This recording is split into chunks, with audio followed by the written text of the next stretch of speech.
The great fundamental issue now before our people can be stated briefly. It is, are the American people fit to govern themselves, to rule themselves, to control themselves? I believe they are. My opponents do not. I believe in the right of the people to rule.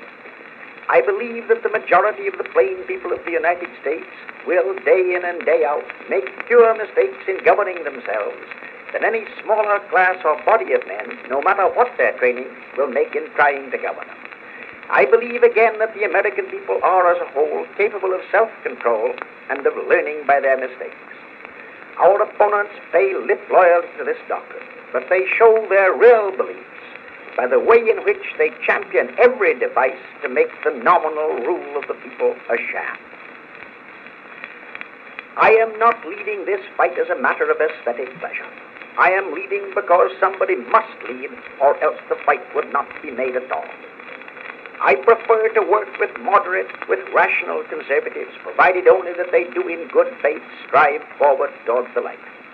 But when they halt and turn their backs to the light, sit with the scorners on the seats of reaction, then I must part company with them. We, the people, cannot turn back.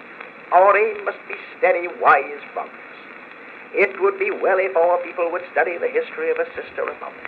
All the woes of France for a century and a quarter have been due to the folly of her people in splitting into the two camps of unreasonable conservatism and unreasonable radicalism. Had pre-revolutionary France listened to men like Turgot and backed them up, all would have gone well. But the beneficiaries of privilege, the Bourbon reactionaries, the short-sighted ultra-conservatives, turned down Turgot and then found that instead of him they had obtained Robespierre. They gained 20 years' freedom from all restraint and reform at the cost of the whirlwind of the Red Terror, and in their turn the unbridled extremists of the terror induced a blind reaction. And so, with convulsion and oscillation from one extreme to another, with alternations of violent radicalism and violent Bourbonism, the French people went through misery toward a shattered goal. May we profit by the experiences of our brother republicans across the water and go forward steadily, avoiding all wild extremes.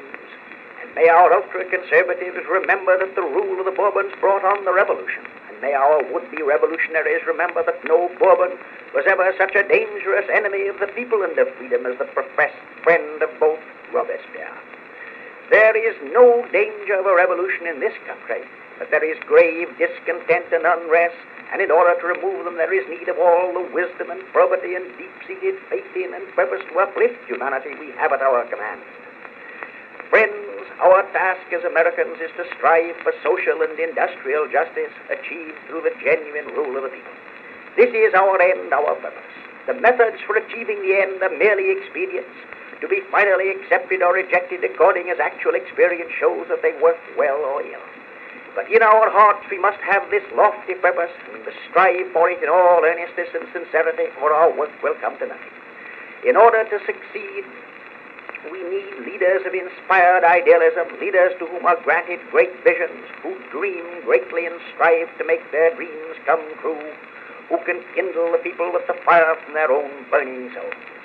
The leader, for the time being, whoever he may be, is but an instrument to be used until broken and then to be cast aside.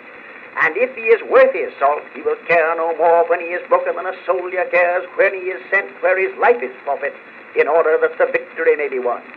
In the long fight for righteousness, the watchword for all of us is spend and be spent.